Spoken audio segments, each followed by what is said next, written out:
سورہ قرآن کا عظیم ہے، بابرکت ہے اور کلام الہی ہے جس کو پیغمبر پر آیا ہے. لیکن جس طرح سے پیغمبروں میں نسبی فرق ہے، جب اللہ کی طرف سے نادی آئے ہیں رحمت کا پیغام لوگوں تک پہنچانے کے لیے آئے، لیکن نسبی ایک فرق ہے ہر پیغمبر کے درمیان. جس نسبی فرق کو قرآن نے یوں بیان کیا کہ ان کا رسول فضل العالم والا بعض یہ وہ رسول ہے جن کو ہم نے بعض کو بعض پر فضیلت دی ہے، شرف دی ہے. تو قرآن کی ہر آیت کلام الہی ہے، پورا کلام الہی ہے، لیکن اس کو جو بڑا شرف حاصل ہے کہ یہ سورہ فاتحۃ الکتاب اگرچہ سب سے پہلی جو وحی پیغمبر اکرم حضرت محمد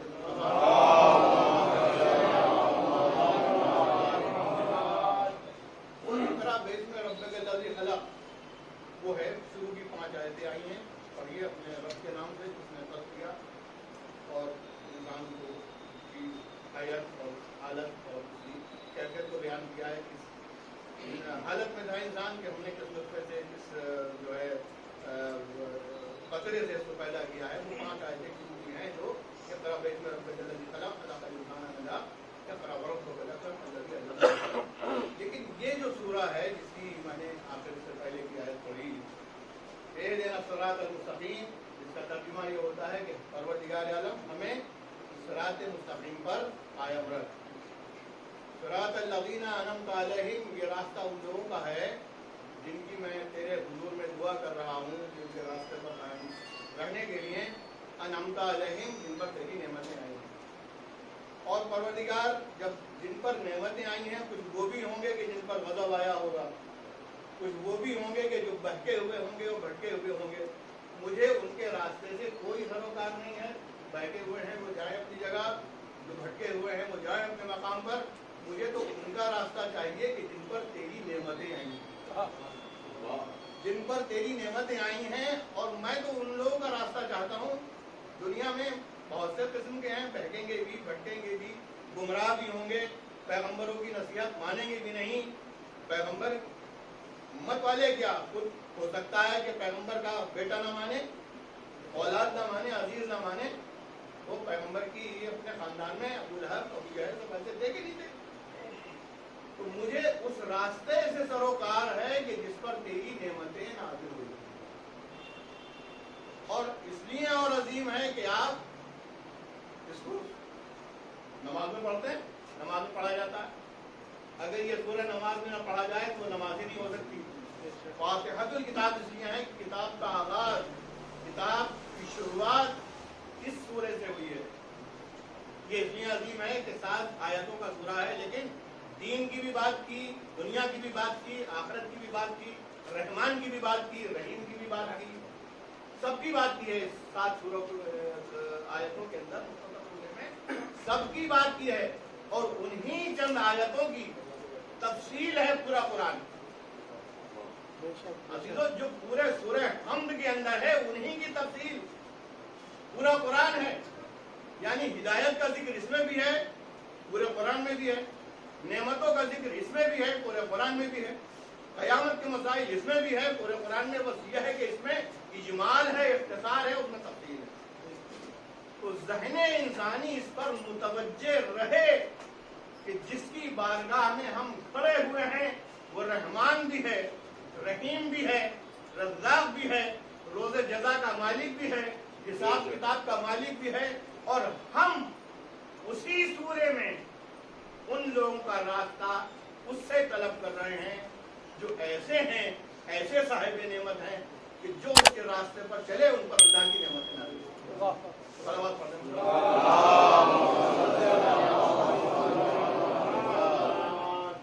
اب شروع کے چند جملوں پر رحمان بھی آیا، رحیم بھی آیا.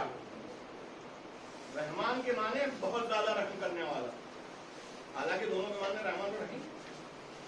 رازق، رزاق. رازق فقط رزق دینے والا، رزاق بہت زیادہ رزق عطا کرنے والا. رزاق متین اللہ کی صفت ہے، اللہ کا کے ساتھ ذکر ہوا ہے. جیسے آپ اپنے ہیں جو کسی بھی چیز کی صفت میں بلندی پیدا کرتے ہیں تو کہتے ہیں گڈ، بیٹر، بیسٹ، یہ بہت اچھا، بہت اچھا اور سب سے اچھا. اس کے بعد نہیں ہے. یعنی رحمان مبالغے کا صیغہ ہے تو صفت رحم کے ساتھ، لیکن اس سے بڑھ کر کوئی رحم کرنے والا نہیں، اس سے بڑھ کر کوئی رحم کرنے والا نہیں ہے. رحیم بھی اس کی صفت ہے.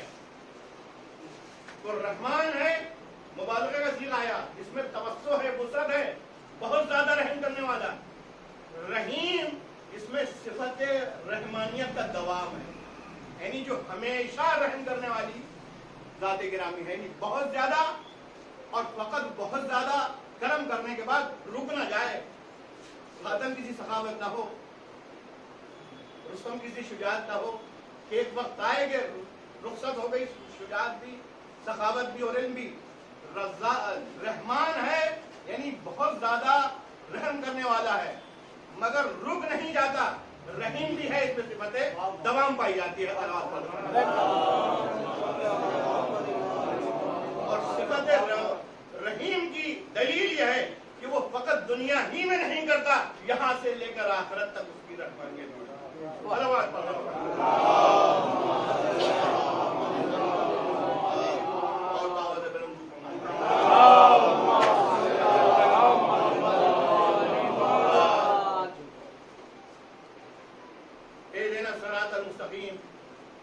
صراط الذین انعمت علیہم غیر المغضوب علیہم ولا الضالین.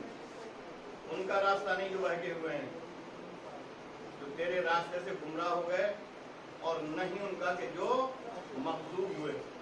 مغضوب کا مطلب یہ ہے کہ ان کا ظلم، ان کی زیادتی، ان کا انحراف اور ان کی گمراہی اتنی بڑھ گئی کہ دنیا ہی میں ان پر غضب آ گیا. یہ پیغمبروں کی امت ہے، یعنی ان کا غضب اس حد کو پہنچ گیا. نبی سمجھاتا رہا، نبی نے بتلایا راستہ، لیکن ان کا ظلم، ان کی زیادتی، ان کی بدعنوانیاں، ان کے گناہ، ان کا کی بدکرداری اتنی بڑھ گئی کہ دنیا ہی میں وہ غضب الہی کا شکار ہو گئے. ان کا بھی راستہ نہیں چاہیے.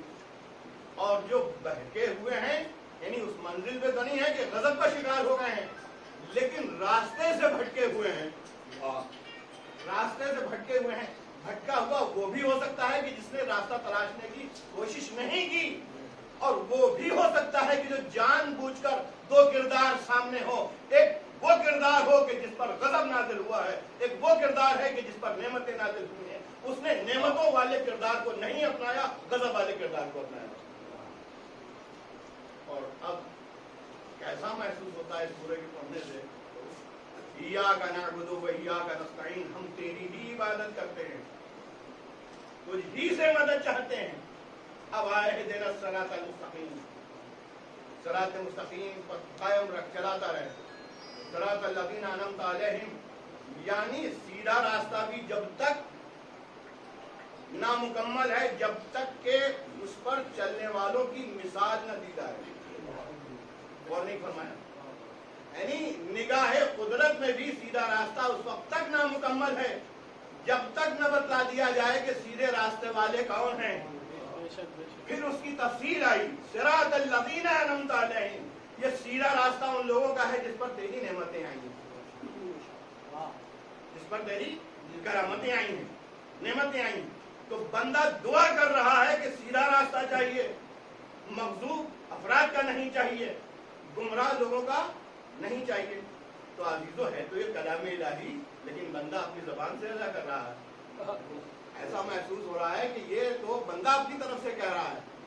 یہ بندے کو چونکہ اللہ اپنی عبادت کا سلیقہ تعلیم کر رہا ہے, اپنی عبادت کا ایک شعور عطا کر رہا ہے, تو وہیں سے تعلیم بھی دی گئی کہ دیکھو ہم اپنی بارگاہ میں تو تمہیں بلا تو سکتے تھے عبادت کے لیے, لیکن تمہیں اگر مطلق الاعنان چھوڑ دیا جاتا تو اپنی مرضی سے کیا مانگتے, کیا خواہش کرتے, یہ دے دے وہ دے دے. ارے وہ تو دے ہی دیتا ہے. اس نے فرعون کو بھی عطا کیا تھا, اس نے نمرود کو بھی عطا کیا تھا, اس نے حامان کو بھی عطا کیا تھا, اس نے شداد کو بھی عطا کیا تھا. اس عطا میں دو چیزیں ہیں, ایک نعمت دینے کے بعد میں اس کا امتحان لیا جا رہا ہے, آزمائش کی جا رہی ہے کہ ہماری نعمتیں ملنے کے بعد میں خدائی کا دعویٰ تو نہیں کر رہا ہے, ہماری نعمتیں ملنے کے بعد میں انکساری کا دعویٰ تو نہیں کر رہا ہے, ہماری نعمتیں حاصل کرنے کے بعد میں دوسروں پر ظلم تو نہیں ڈھا رہا ہے.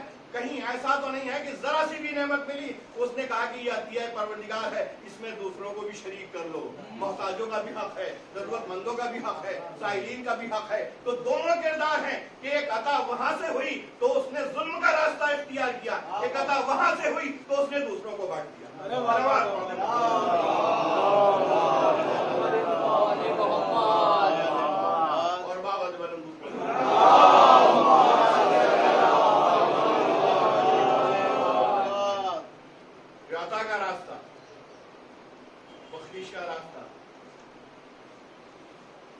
تعلیم دی کہ دیکھو ہماری بارگاہ میں آنے کے بعد ہماری عبادت ہو تو اس سلیقے سے ہو, اس ذریعے سے ہو جو ہم تمہیں تعلیم کر رہے ہیں. ایاک نعبد و ایاک نستعین, ہم تیری ہی عبادت کرتے ہیں تو اسی سے مدد چاہتے ہیں. اہدنا الصراط المستقیم. اب جب اپنی عبادت کا واسطہ لے دیا تو کہا کہ ہمیں صراط مستقیم پر چلا. یعنی ہم ایسے عبادت گزار ہیں کہ تیری بارگاہ میں سجدہ ریز ہونے کے بعد اب دعا کرتے ہیں صراط الذین انعمت علیہم, جن پر نعمتیں آئی ہیں, وہ نہیں کہ جن پر غضب آیا ہے, وہ نہیں جو بہکے ہوئے ہیں, وہ نہیں جو بھٹکے ہوئے ہیں. تو عزیزو دو راستے رکھ دیے, اور ان دو راستوں میں ایک مکمل نعمت والا ہے اور دوسرا راستہ وہ یا تو غضب الہی, اسی کی دوسرے راستے کی دو قسمیں ہو گئی. ایک وہ کہ جن پر غضب آ چکا اور ایک وہ کہ جن پہ آنے والا ہے. اگر سیدھے راستے پر آ گئے تو غضب سے بچ جائیں گے, اگر سیدھے راستے پر آ گئے تو غضب سے بچ جائیں گے. جو بہتے ہوئے ہیں یعنی جان بوجھ کر راستہ ٹھکرا دیا اہل بیت کا. جب صادق آل محمد سے ایک سائل نے پوچھا یہ جو قرآن کی آیت ہے بسم اللہ الرحمن الرحیم یعرفون نعمت اللہ ثم ینکرونہا, ہے قرآن کی آیت ہے. تو امام سے پوچھا کہ یہ کیا مطلب ہے کہ وہ نعمت خدا کو پہچانتے ہیں پھر انکار کر دیتے ہیں. بھائی ہر انسان جس سے کہیں اچھا پانی, سرد پانی, گرم خوراک, اچھی ہوا, اچھی کلائمیٹ, اچھی فضا, یہ سب نعمتیں ہیں پروردگار کی.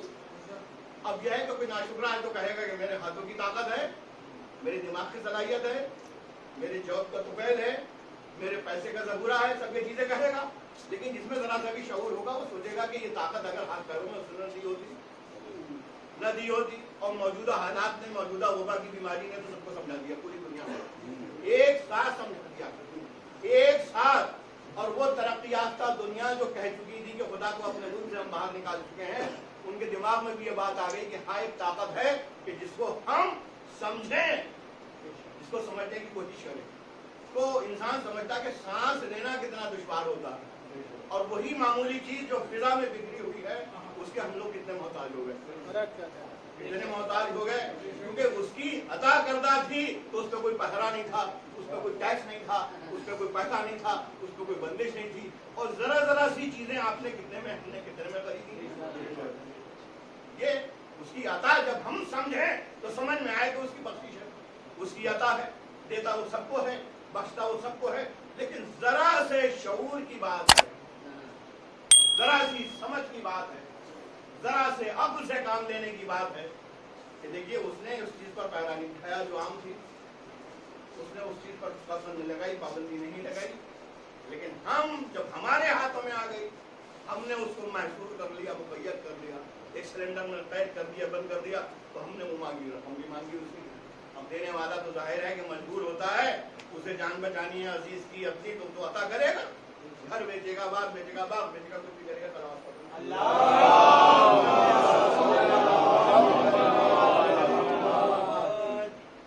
غیر المغضوب علیہم ولا الضالین، گمراہوں کا راستہ نہیں چاہیے۔ تو گمراہ وہ کہ جو جان بوجھ کر بہکا ہوا ہے۔ ہاں تو بات یہاں سے چلی تھی کہ اس آیت کی تفسیر میں صادق آل محمد سے ایک راوی نے پوچھا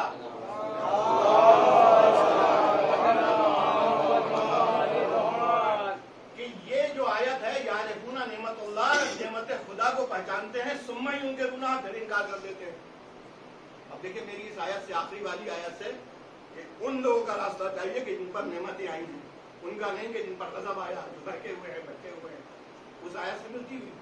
تو راوی نے پوچھا چھٹے امام سے، بتائیے کہ یہ کون لوگ ہیں، یہ کیسے ممکن ہے کہ ایک انسان نعمت خدا کو پہچانے اور انکار کر دے؟ تو ایک تو میں نے جو ابھی تفصیل بیان کی آج کی دنیا میں سمجھائی دیا گیا، لیکن ہمیں بہت سی موتیں دیکھنے کے بعد سمجھ میں آیا، یہی چیز بغیر حادثات دیکھے ہوئے اگر سمجھ میں آ جاتی، اسی کا نام ایمان ہے۔ اسی کا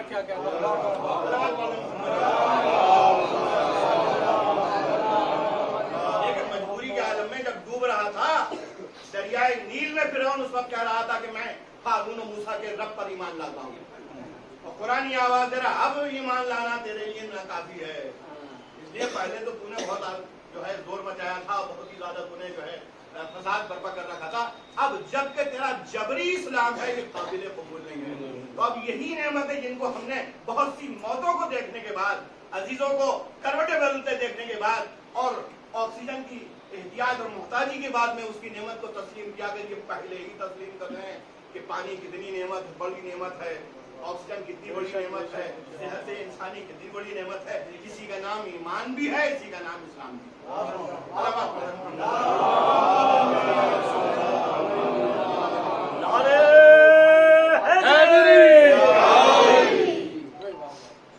تو یہ پوچھا امام سے یہ کون ہے کہ اعتراف نعمت یعنی یعرفون نعمت اللہ، نعمت کو جاننے کے بعد انکار کر دے؟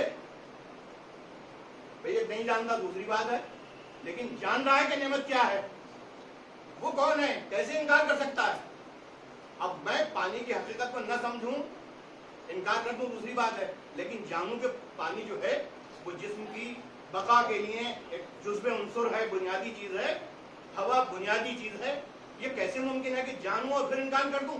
آپ میں سے کون ہے جانتا کون انکار کر دے؟ تو راوی نے کہا ہے جو قرآن کی آیت ہے کہ یعرفون نعمت اللہ، نعمت خدا کو پہچانتے ہیں پھر انکار کر دیتے ہیں۔ دیکھیے تفسیر معصوم وہی ہے، ہر معصوم کو قرآن ناطق کہتے ہیں، تفسیر معصوم وہی ہے یعنی قرآن صامت ہے، خاموش ہے، بولتے ہوئے قرآن اہل بیت ہیں، اور اسی لیے اللہ کے رسول نے قرآن کا ساتھ رکھا کہ انی تارک فیکم الثقلین، میں دو وزنی چیزیں چھوڑ رہا ہوں تمہارے درمیان، کتاب اللہ و اطاعت اہل بیتی، ایک کتاب خدا ہے اور ایک میری اطاعت جو میرے اہل بیت ہیں، وہ اطاعت کہیں اور نہ چلے جانا، کسی اور کی اولاد کی طرف نہیں، جو میرے اہل بیت ہیں یہ کبھی بھی متفرق و جدا نہیں ہوں گے یہاں تک کہ حوض کوثر پر میرے پاس پہنچیں۔ تو ہم اس لیے کہتے ہیں کہ یہ قرآن ناطق ہیں، دو دفتیوں کے درمیان قرآن صامت ہے، بول نہیں سکتا۔ قرآن کے سامنے کوئی جرم کرے، نعوذ باللہ، جھوٹ بولے، قرآن کی قسم کھا کر روکے گا قرآن؟ نہیں روکے گا نا۔ یہ قرآن ناطق ہیں۔ تو امام سے پوچھا کہ یہ کیسے ہیں کہ نعمت خدا کو پہچانے اور انکار کر دیں؟ اب جملہ سنیے، وہ ہے تو عربی کی حدیث لیکن اتنی عام ہے، عام تو نہیں ہے لیکن اتنا اس کا جو ہے وہ فقرے جو ہیں اتنے آسان ہے کہ آپ سمجھ جائیں گے۔ امام نے فرمایا یعرفون نعمت اللہ یوم الغدیر۔ یہ اہل بیت سے جڑے ہونے کا نتیجہ ہے آپ کا، یہ محبت اہل بیت سے، تعلیمات اہل بیت سے جڑے ہوئے ہونے کا نتیجہ ہے۔ قرآن اکثریت وہی جانتی ہوگی کہ بس وہ قرآن پڑھ لیا لیکن لینگویج یا لٹریچر نہیں پڑھا ہوگا، لیکن یہ آپ سمجھ گئے کہ روز غدیر، کہ یعرفون نعمت اللہ یوم الغدیر، نعمت خدا کو غدیر کے دن پہچانا تھا، ثم ینکرونہا الی یوم السقیفہ، پھر سقیفہ میں انکار کر دیا۔ یوم سقیفہ کے دن انکار کر دیا۔ اگر وہاں اعتراف نعمت ایسے کر لیا ہوتا جیسے غدیر میں اقرار نعمت تھا تو جھگڑا ہی نہ ہوتا، فساد ہی نہ ہوتا۔ تلاوت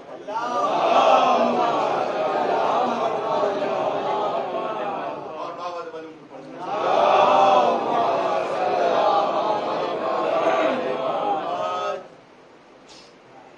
یہ نعمت والے کا راستہ مانگا۔ اب دو طرح کی انسان کی ذمہ داری، ایک اصول کی ذمہ داری، اصول یعنی عقیدہ، فروعات جس میں نماز، روزہ، حج، زکوٰۃ، خون، جہاد آتے ہیں۔ اصول کی تعریف میں یہ ہے کہ کرنا نہیں ہے، عقیدہ رکھنا ہے، ایمان رکھنا ہے، فروعات میں عمل انجام دینا ہے۔ بغیر عمل کے فروعات انجام پا نہیں سکتے، اور بغیر عقیدے کے عمل درست نہیں ہو سکتا۔ بھائی ہم نے جو کہا بسم اللہ الرحمن الرحیم شروع کرتا ہوں، اللہ کے نام سے رحمان الرحیم ہے، پہلے اللہ کی ربوبیت پر یقین ہو، ایمان ہو وجود خدا پر، شرک سے دوری ہو، تو فروعات میں عمل ہوتا ہے اور اصول میں عقیدہ ہوتا ہے۔ عقیدہ کیا ہے؟ اللہ کا ایک ماننا، لا شریک لہ، اس کا کوئی شریک نہیں۔ ایمان میں کیا ہے؟ پیغمبر آخر حضرت محمد مصطفیٰ